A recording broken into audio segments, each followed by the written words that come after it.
Let's see.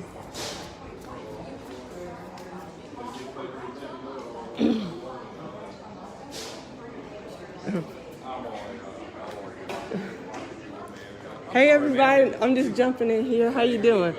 Representing the Jazzy Report. Y'all doing okay, ladies and gentlemen?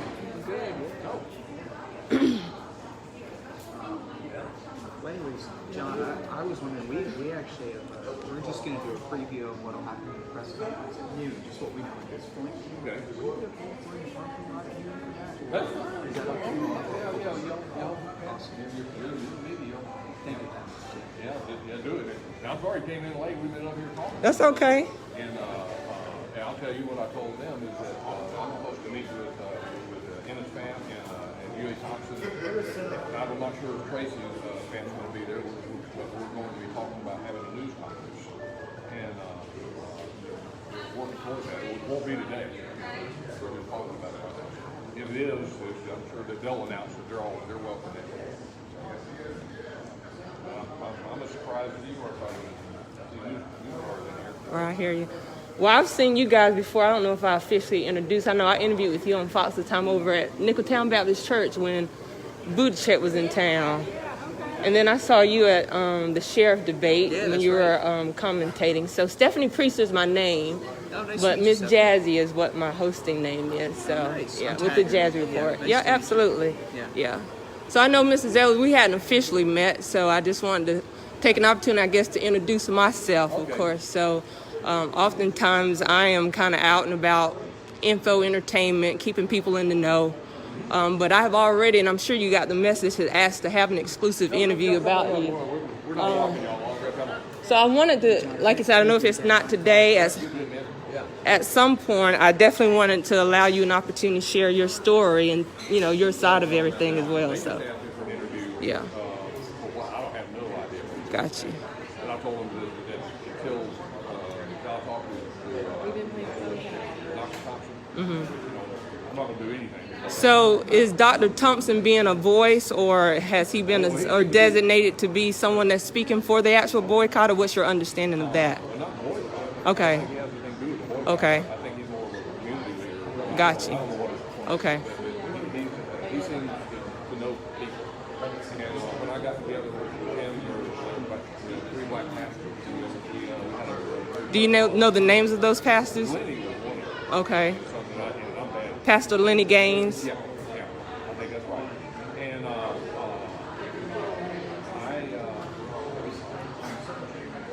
we had dinner or lunch rather at Lawrence, and they were very, very productive. I think they got to know a little bit more about who I am,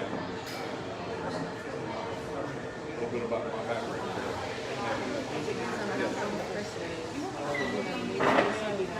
So again, you're truly on site at Tanner's, talking real briefly with Mr. Zellers. That's okay. Yeah, we're out of Lawrence bread. All right. The whole thing hijacked my life.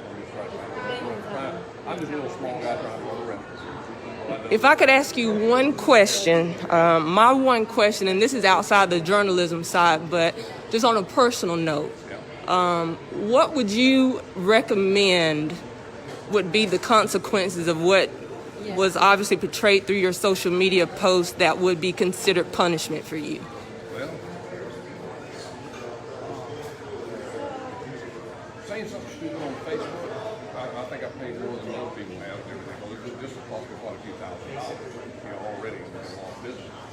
And that hurt me and all the employees. I've got half my people, have already gone on employment.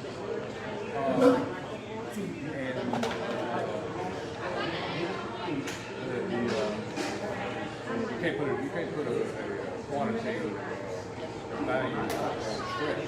I don't pretend that it's not.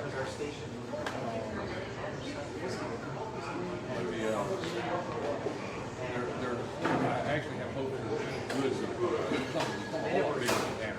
Well, Tanner's a little small thing, but what's going on here in the community, but even more across the entire country, just that same thing. And you know, it's either going to be retribution with the bill or there's going to be reconciliation, one or the other. And a lot needs to be set up for forgiveness. And that's going to be some of what we're talking about. Well, you're actually talking about it right now. And so one thing that me personally, what I'm experiencing right now is a sincere heart. And so I want the people to recognize the difference of when you can talk to somebody and know there's absolutely no remorse. And so, Mr. Zellers, you know, I wanted to personally be able to say to you that I do forgive you, okay? On behalf of myself personally, I do forgive you. That is something that I'm required to do. My participation also with the boycott, though, has been, this apparently is what the community wants. A majority of the community of people that feel that they spent their earned dollars with the business that would say that if this is the way this gentleman would feel about me. So a lot of people took it personal. I mean, there's people that cried. I told this lady before, and they were and I told her, it was not my intention to set to you racial. I use language that actually come out of 50 Shades of Grey about sexual abuse. No, not good. But it was seized upon. And that was very, somebody told me to read up on what happened with post-traumatic stress disorder. One of the first stages of that self-doubt. A couple of days, I almost couldn't breathe. And also get the knees going. And I had to stand back up and say, maybe it's a little bit, man, I watched too many clinics with a shot his mouth off. I'm trying to, talking to him about it. I went on to a small in Atlanta in 1973. Me and my dad, I was going to agree with and he told something down there in the protest, and he started up and said, you go in and back on it. So when I met with Tracy and Steve, I put my hand and showed them. They really enjoyed seeing that. Your partner was right downtown, and I was moved out west.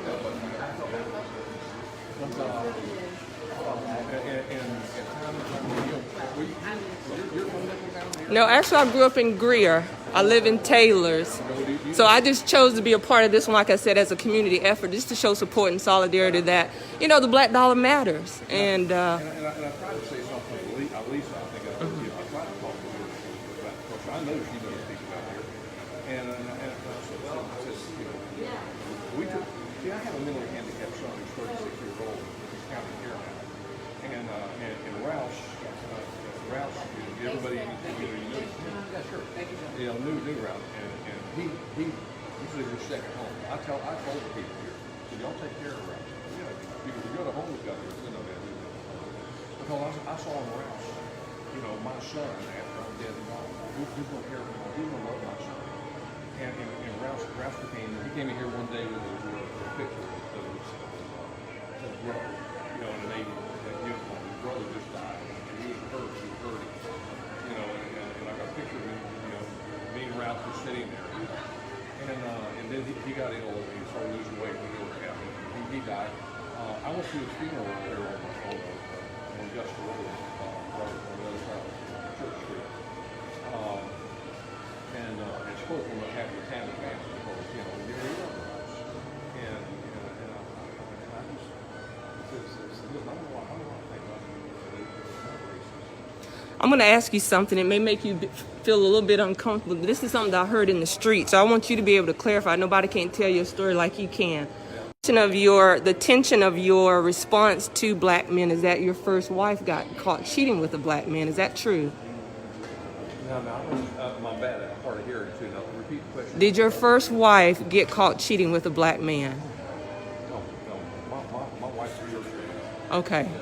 So it was rumors was that the reason why you felt the tension you did about black men when you said that our black men were bulls, well, you shared that. So it was kind of like you said that. That was strictly in and then about send our wives to the black men vixen or something, whatever that post said. So. Yeah, it was very, very reckless of me to say that. That was my off the cuff anger to see the picture, you know, of Well, you know, they say out of the heart the mouth speaks. So, you know, I would describe it as being deep rooted, though. And what was in so, my heart was wrong. Okay. I was angry, about seeing anybody bowing down. Just, there's a couple weeks ago, there was a black Georgia State Patrol officer who went viral because he said, I don't bow down to anybody except for the Lord. You know, I'm not bowing down to anybody.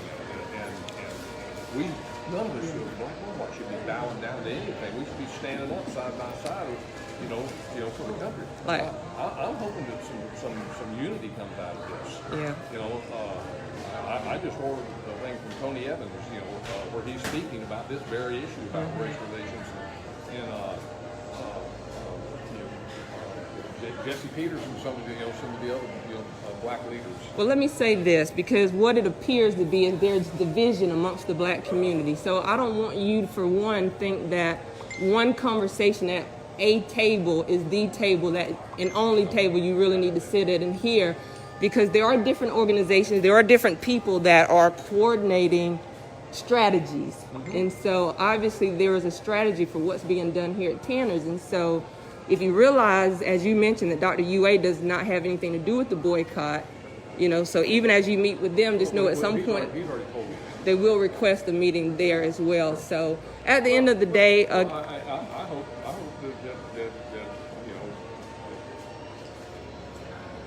if I go on any longer, UA will be mad at me and everything, but I can be here and quote Dr. King on some of this, quoting it is one thing, but meaning it is another thing. So, that's just like people that can Google what Juneteenth means. Do you know anything about Juneteenth? Juneteenth. The anniversary of the release of the slaves, and I know there was a massacre, out in the Midwest on the same day. Yeah.